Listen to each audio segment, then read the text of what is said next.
আসসালামু আলাইকুম ওয়া রাহমাতুল্লাহি ওয়া বারাকাতুহু ইন্নাল হামদুলিল্লাহ নাহমাদুহু ওয়া নুসাল্লি আলা রাসূলিহিল কারীম। আজকে কথা বলবো 31st নাইট বা পহেলা জানুয়ারি নিয়ে কয়েকটা কথা বলবো ইনশাআল্লাহ। আসলে এই যে আর কিছু সময় পরেই শুরু হয়ে যাবে আতশবাজি, পটকা ফোটানো, গান বাজনা।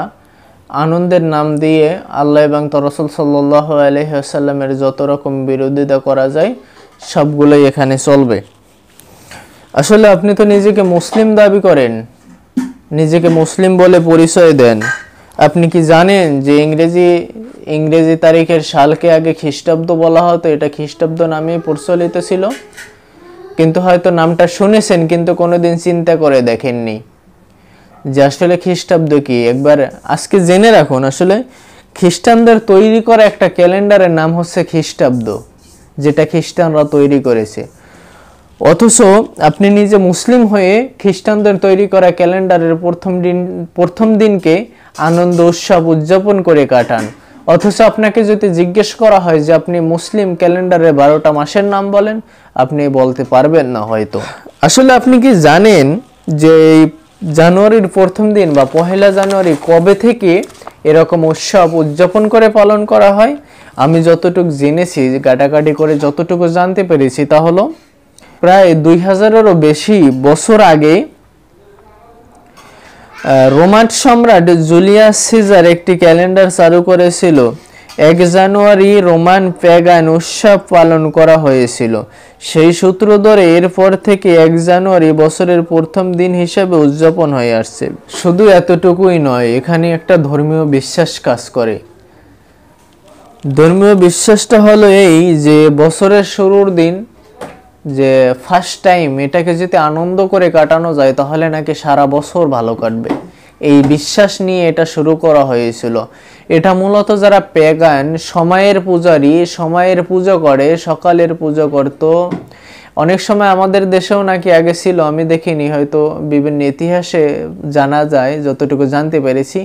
বৃষ্টি না আসলে শরীরে আর কি কাদা মাখতো, যাতে করে বৃষ্টি চায়, বৃষ্টির কাছে চায়, বৃষ্টি তাকে ধুয়ে দেবে। এই যে আর কি সময়ের আর কি পূজারীরা যেটা চালু করেছিল, সেই বিশ্বাসটা নিয়ে এখান থেকে এটা শুরু হয়েছে। আপনি হয়তো বলবেন যে আসলে এই বিশ্বাস নিয়ে আমি করি না বা আপনি করেন না, এই কথাটা বলবেন। কিন্তু আসলে যে যারা এটা শুরু করেছিল তারা এই বিশ্বাসটা নিয়েই শুরু করেছিল যে বছরের শুরুর টাইমটা ভালো কাটালে সারা বছর ভালো কাটবে। কিন্তু আপনি দেখবেন আজকাল গ্রামে অনেক মুরব্বী আছে যাদের বয়স 80 বছর হয়ে গেছে, 70 বছর হয়ে গেছে, দেখবেন তারা এই কথাগুলো এখনো বলে যে বছরের শুরুর দিন ভালো কাটালে সারা বছর ভালো যাবে। আসলে আমিও গ্রামে থেকে শুনেছি, দেখেছি, বড় হয়েছি এরকম ভাবে যে বিশেষ করে পহেলা বৈশাখ আসলে মাস পহেলা দিন বলতো, এবং এই দিনে তারা ভালো খাওয়ার চেষ্টা করতো। তাদের বিশ্বাস ছিল বছরের শুরুর দিন যদি ভালো খাওয়া যায় তাহলে সারা বছর ভালো খেতে পারবে। এই বিশ্বাস নিয়ে এটা শুরু হয়েছিল। অথচ আপনি এখন এটা করে আসছেন। এখন হয়তো পহেলা বৈশাখ অন্যভাবে এসে বৈশাখ নাম দিয়ে করা হচ্ছে। আসলে অনেকে আবার বলে যে আমরা বিজ্ঞান দিয়ে জীবন চালাতে চাই, বিজ্ঞানময় আর সমাজ চাই। আসলে আপনি বলুন তো, এই যে বিশ্বাস যে বছরের শুরুর টাইমটা, ফার্স্ট টাইমটা যদি ভালো কাটানো যায় সারা বছর ভালো থাকবে, এটা কি বিজ্ঞান দ্বারা প্রমাণিত? কখনো না। অথচ আপনি এটা করে আসছেন, আপনি এটার পক্ষে আছেন। আপনি বললেন পক্ষে করলে সমস্যা কি? আসলে মূলত এটা যারা চালু করেছে তারা তো ধর্মীয় বিশ্বাস দিয়ে চালু করেছে, এবং এটা যারা প্রচারণা করেছে, বিশেষ করে যারা প্রচার করে ধরে আছে, এটাকে প্রচারণা করছে এখনো, এগুলো মূলত ব্যবসায়ীরা। কারণ ব্যবসায়ীদের এখানে লাভ আছে, কারণ এই একটা দিনকে কেন্দ্র করে অনেক ব্যবসা হয়। যারা পটকা বিক্রি করে তাদের পটকা বিক্রি হয়, যারা পোশাকের দোকান দেয় তাদের পোশাক চলে।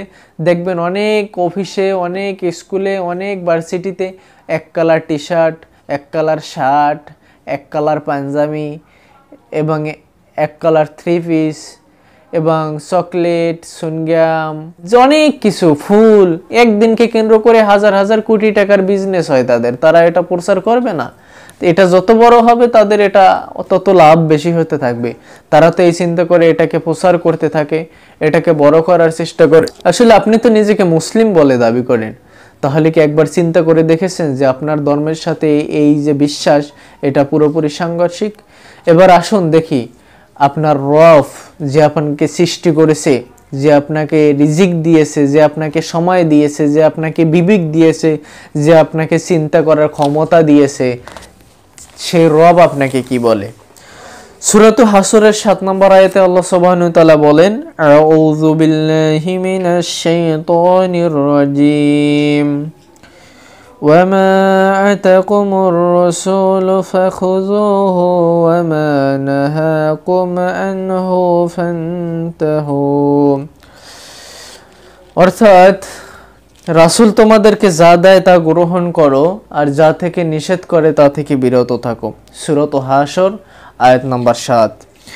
এরপরে দেখুন সেই আল্লাহ সূরাতুন নিসা 80 নম্বর আয়াতে বলেছেন যে মানে ইতিউর রাসূল ফাকাদ আতাল্লাহ, যে রাসূলের অনুসরণ করলো, যে রাসূলের অনুগত্য করলো, সে আল্লাহরই অনুগত্য করলো।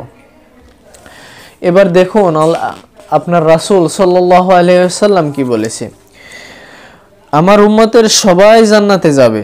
হাদিসটা পাবেন রিয়াদুস সালিহিন 162 এবং এটা বুখারী, মুসলিম, নাসাই, ইবনে মাজাহ, মুসনাদ আহমদে পাবেন। আবু হুরায়রা রাদিয়াল্লাহু তাআলা আনহু বর্ণনা করেন যে রাসূল সাল্লাল্লাহু আলাইহি ওয়াসাল্লাম বলেছেন, আমার উম্মতের সবাই জান্নাতে যাবে, কিন্তু সে নয় যে অস্বীকার করবে। আসলে একবার চিন্তা করে দেখুন তো, কেউ কি জান্নাতে যেতে অস্বীকার করবে? মূলত স্পষ্টভাবে কেউই জান্নাতে যেতে অস্বীকার করে না। সবাই চায়, যে হিন্দু সেও চায় সে স্বর্গে যাবে। আসলে প্রকাশ্যভাবে কেউ সরাসরি জান্নাতে যেতে অস্বীকার করে না।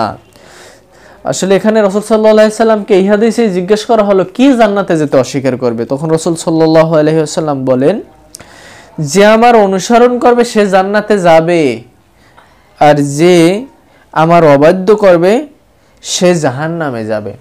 এখন একবার চিন্তা করে দেখুন তো, যে রাসূলের অনুসরণ করলে জান্নাতে যাবে, আর তার অবাধ্যতা করলে জান্নাতে যেতে অস্বীকার করা হবে।